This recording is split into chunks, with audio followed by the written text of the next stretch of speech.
Greenfluencerka Natália Pažická. Ahoj Natálko. Ahoj. Jakou nejvtipnější reakci si dostala od módní značky poté, co si upozornila na její neetický přístup?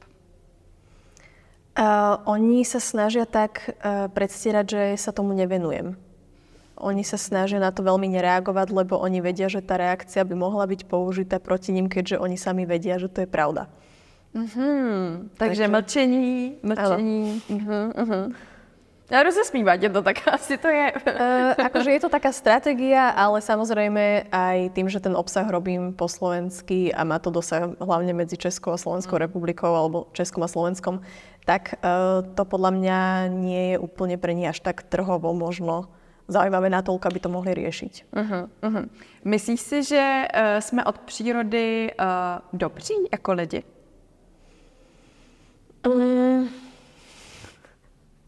Máme tu ťažké otázky, lebo či sme dobrí.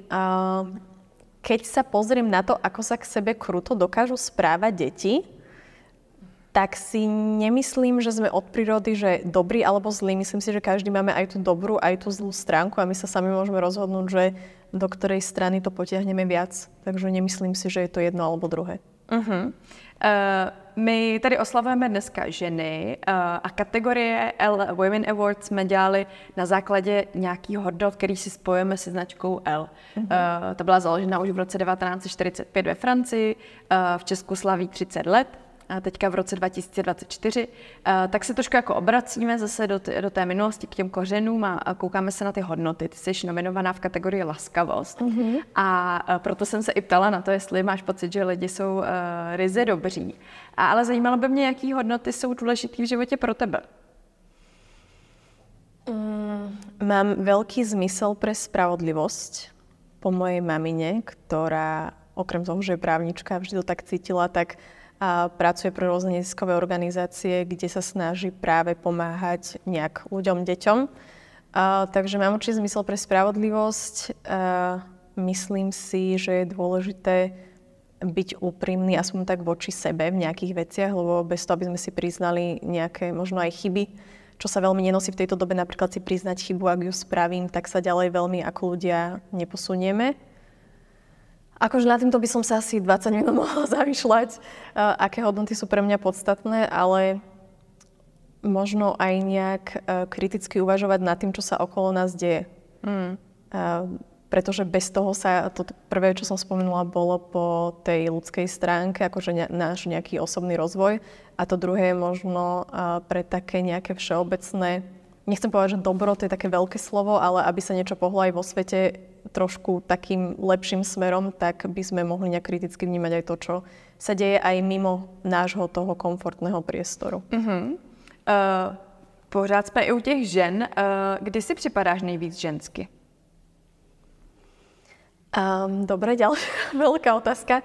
Ja som robila dlho modeling a jazdila som po celom svete, kde som teda chodila, sa to volá, že na on stays, to znamená, že si tam 2 mesiace chodíš tam na tie castingy a pracuješ tam. A ja som o tom robila aj obsah na sociálnej siete, kedy mňa vlastne v každej tej krajine kritizovali pre niečo iné. A to nebolo, že mňa, ale každú modelku, že v Číne som mala moc veľké pery, v Japonsku som bola až príliš ženská, v Miláne som bola nízka, na Paríž som nebola príliš chudá, že v každej krajine niečo vadilo. A späť sa vraciam k tej ženskosti, že ja som si vďaka tomu modelingu uvedomila, že celý ten nejaký že ideál krásy a to, čo je ideálna aj ženskosť, že sa to líši naprieč po prvé krajinami a po druhé, že je to veľmi skvelá marketingová metóda na to, aby nám predali nejaké produkty, na to, aby sme stále sa cítili lepšie, lebo je to taká tá ľahká cesta si niečo kúpiť bez toho, aby som reálne niečo napríklad musela meniť. Prípadne som uverila tomu, že by som ako žena mala nejak vyzerať. Takže ja sa cítim asi ženská vtedy, keď sa cítim komfortne medzi ľuďmi, ktorých mám rada a som taká, že sebavedomá sama sebou. Že asi to nie je úplne že o výzore pre mňa. V čem si obecne myslíš, že je ženská síla? Myslím si, že ako ženy máme viac zakorenený ten ženský princíp, že máme nejaké niečo mužské v sebe, každý niečo ženské, ale pre ženy je to práve tá empatia, tá schopnosť porozumieť, cítiť, máme v sebe to materstvo nejak zakorenené, čo sa spája s nejakými vlastnosťami. V Takže si myslím, že možno celosvetovo sa to vníma, tie vlastnosti, ktoré som ženské vymenovala, ako slabosť, lebo žijeme v tom mužskom svete, kedy sme zameraní na tú rýchlosť, výkon, silu. A práve cítime, že aj na tom všetkom, čo sa momentálne deje vo svete, že práve tam trošku chýbajú tie ženské hodnoty, že keby ten ženský princíp tam bol dominantnejší ako momentálne je, že by to možno vyzeralo inak v rôznych problémoch, ktoré momentálne čelíme. Které ženy nebo žena tě nejvíce ovlivnily ve tvém životě? Ke kterým zhlížíš? Vymenujem jednu, nech je to veľmi rýchle a krátke. Keď som študovala na vysokej škole v Amsterdame, k nám na prednášku pozvali Jane Goodall. Možno to mnohým bude v spojitosti so šimpanzmi, kedy ona robila výskum v Afrike a tak ďalej, ale v rámci environmentálnych tém je takéto svetelko nádeje. A ona v rámci tej svojej prednášky povedala every individual matters, že na každom z nás záleží a vtedy to so mnou úplne pohlo a som si povedala, že áno, vlastne, že nehovorím, že zmením svet, nerozumiem ani natoľko svetu, aby som ho mohla zmeniť nikto z nás, ale že každý z nás môže byť nejakou tou zmenou a to nehovorím, že svetovo, ani to nemusí byť v rámci obce alebo mesta, ale už len v rámci našich nejakých osobných vzťahov, takže toto so mnou tak zarezonovalo. Jsi mi úplně odpověděla na otázku, jakou radu od jiné ženy si uchovala v paměti a kterou pořád používáš. Mám ešte inú. Neviem, či to bolo od ženy, ale že neberme si názor človeka k srdcu, od ktorého by sme si nepýtali radu. A to mi veľmi pomohlo pochopiť to, že to, čo mne ľudia komentujú pod príspevkami na sociálnych sieťach, že ako som takým tým, ako sa to povie, targetom, cieľom nejakého útoku, niekoho iného, že mi na tom nemusí záležať, lebo to nie je osoba, na ktorého názor alebo ktorej názor mi záleží. Kdy jsi cítila nejvíc zranitelná nebo nejistá? Jak se s tím vyrovnala? Cítila som sa neistá vtedy, keď som si nebola istá, či som niekto, kto môže rozprávať o tak veľkých témach, bez toho, aby som mala PhD v každej jednej z tej témy. A rýchlo som pochopila aj na základe nejakej komunikácie, napríklad konkrétne s klimatológmi, že nemusíš mať oficiálny diplom z toho, pokiaľ chceš komunikovať nejaké dáta, témy a tak ďalej, lebo práve napríklad v rámci, teraz to je konkrétne na klímu, ale ten klimatológ, on komunikuje v grafoch a to pre bežných ľudí nie je reč, ktorej rozumejú, aj keď sa všetci tvárime, že veríme vede, pozeráme grafy, reálne to tak nefunguje.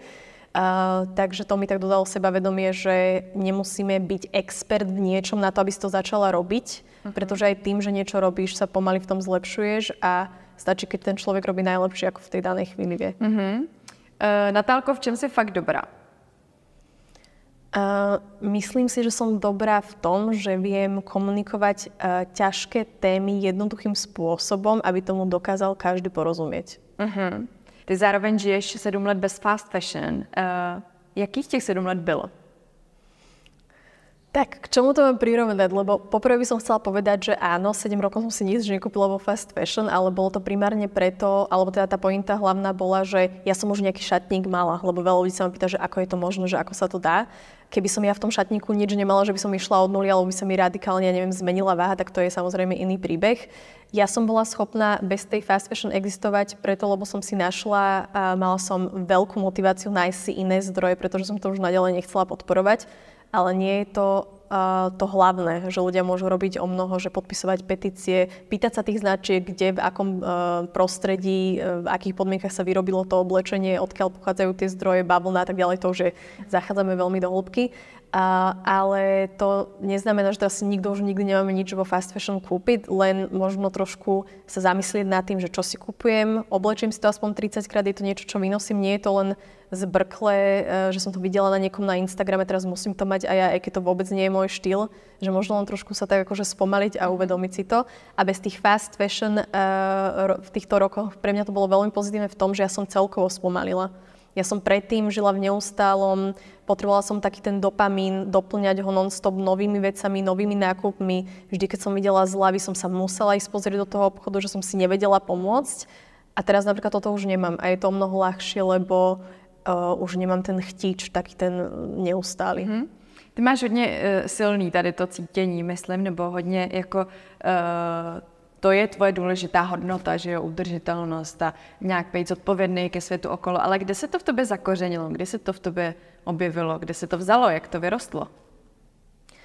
No u mňa to začalo, keď som ako modelka práve pracovala v Číne, kde som na vlastné oči videla, v akých rôznych podmienkach sa to oblečenie vyrába vo fabrike priamo. A to bol pre mňa to je taký ten moment, ktorý mám pred očami a viem, že to nie je v poriadku. A následne som šla študovať aj modu do Amsterdamu, kde hneď prvý týždeň nám pustili dokument The True Cost. Pravdivá cena je na YouTube úplne zadarmo. A tam sa postavil ten hlavný učiteľ pred nás a povedal nám, že toto je odevný priemysel, ako funguje teraz a vy ste ďalšia generácia ľudí, ktorá to môže zmeniť. No vtedy som si povedala, že ide. Ide, hej. Který současný modní trend s tebou rezonuje úplně nejmíň, nebo tě dokonce hrozně štve?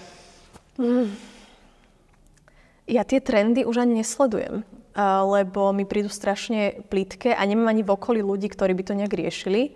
Ja keď si kupujem kusky, tak sú naozaj kusy, ktoré viem, že budem nosiť dlhé roky, že to nie je basenuté na tých trendoch a tie sezónne trendy mi prídu hrozne vytrhnuté z kontextu. Tie značky sa snažia tak rýchlo produkovať tie trendy, lebo musia mytnúť tie sales plans, akože tie predajné plány, aby tí investori s tým boli spokojní, čiže oni veľakrát vydajú aj veci, ktoré vedia, že sa dopredu predávať nebudú. Tým, že tak rýchlo vydávajú tie trendy, tak to sa odráža aj na tom, že niekedy, keď uvidíte prvý sample, tak je dôležité tam upraviť, že nesedí tento strih, treba to tuto zúžiť, skrátiť. Teraz na to značky niekedy vôbec nemajú čas, takže síce vedia, že to vyzerá úplne zle, že to vyzerá hrozne na postave, ale aj tak to dajú do výroby, aj tak sa toho vyrobí XY stovky tisíce kusov. No a potom konzumujeme takéto veci, ktoré kvalitou, strihom a ničím nie sú pre toho finálneho zákazníka zaujímavé, len naše očakávanie toho, čo nám móda má ponúkať, strašne klesá. Že ja vidím dievčatá na tých sociálnych sieťach, jak si nakupujú v čínskych e-shopoch, ktoré ponúkajú úplne nekvalitné handry z polyesteru a teraz sa to volá, že to je akože také cute, že je to milé. Ale to je vlastne strašne vtipné, lebo tie veci sú to úplne na pohľad vidieť, že to nesedí, že je to hrozne ušité. Že tie nároky na tú módu sa nám hrozne zmenili tým, že vieme, že to je lacnejšie ako bageta na pumpe, takže vôbec nevadí, keď si to oblečieme len jedenkrát. Máš nějakou jako pozitivní prognózu přes tyhle všechny věci? Mě to zajímá, protože myslím, že si jako všichni uvědomujeme, jak vážný, nebo všichni, v určitý bublině si uvědomujeme, jak vážný to je. A teď jako člověk často může podle mě propadnout nějakému jako nějaký skepsy, že jo? A myslím, že ty to i komunikuješ docela často, že jako ten jedinec nemusí změnit ten celý svět, ale může udělat něco sám pro sebe, nebo udělat ty malý kroky. Nicméně, jako jaký je optimismus, se kterým koukáš třeba do budoucnosti? Co ti přináší nějakou naději? Nerozmýšľam úplne nad tým, úprimne povedané, že čo bude o 20 rokov, lebo nikto si nevedel predstaviť, že tu bude vojna na Ukrajine, nevedeli sme, že príde COVID.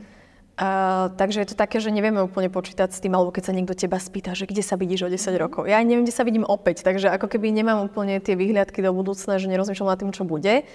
A tá skepsa, je dôležité si uvedomiť, že sú veci, ktoré neviem ovplyvniť, ako napríklad, že žijem v budove a teraz neviem úplne zabezpečiť, že energiu, ktorú čerpám v tej bytovke, je čisto z obnoviteľných zdrojov, ale sú veci, na ktoré dosah mám.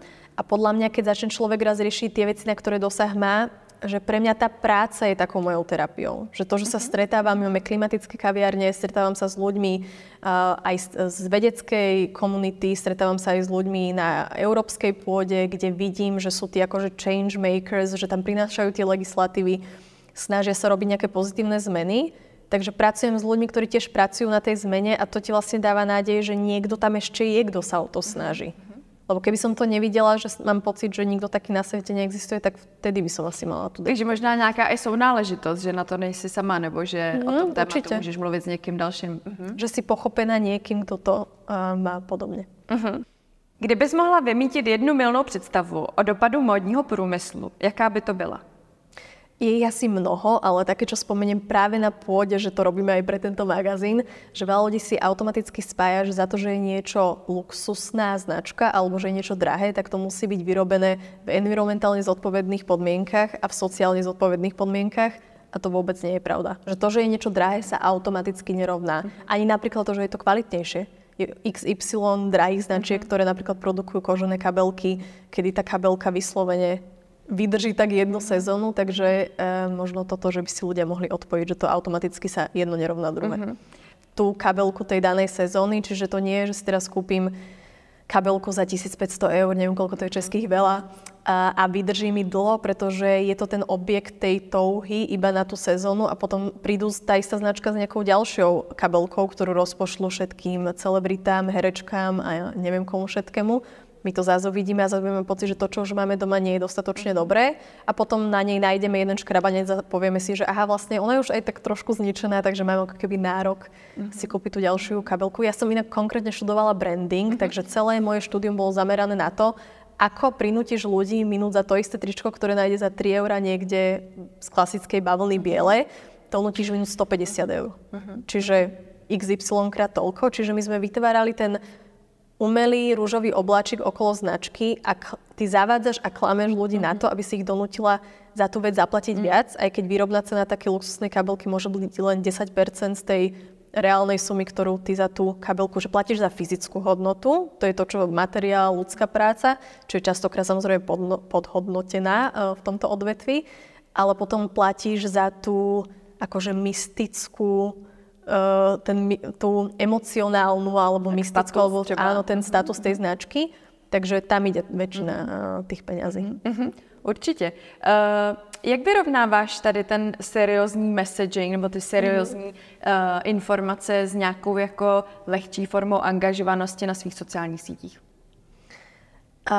Keď si niekto pozrie to, ako to robím, si myslím, že to rýchlo pochopí, lebo ja do toho dávam aj také, že svoj humor, aj to je podľa mňa také, že odľahčené, že ja úplne nie som ten typ toho komunikátora, že teraz všetci tu umrieme, vieš, akože panika, že skôr sa len zameriavam na to, aby tam tie informácie boli a každý sa môže podľa seba, že ani nehovorím tým ľuďom, že čo majú robiť, len chcem, aby tak, jak sa informujeme ohľadom rôznych iných tém, tak mám pocit, že by sme sa mali aj ohľadom týchto, len tie informácie bohužiaľ hlavne v slovenčine a v češtine vlastne vôbec nie sú takmer dostupné.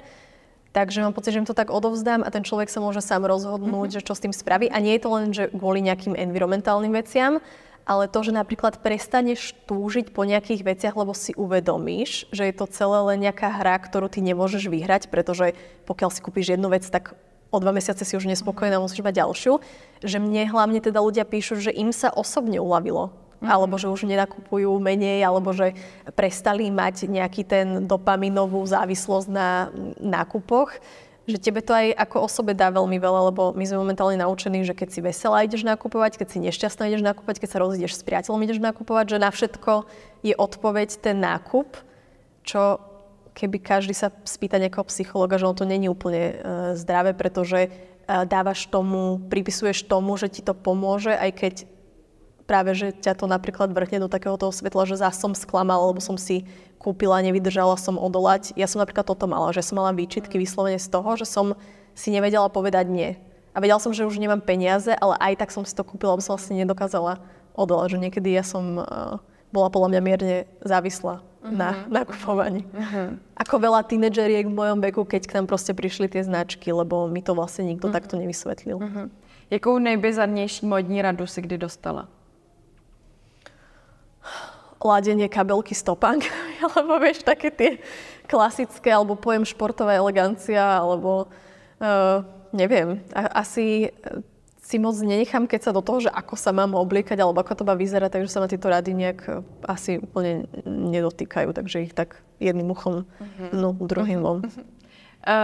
Alebo ešte mi napadla jedna vec, že za to, že som chudá, by som to mala ukazovať, čiže všetko by som mala mať obtiahnuté a že iba to pôsobí žensky, že keď mám napríklad široké veci, tak to znamená, že akože zakrývam to, že však na čo to zakrývaš, si chudá.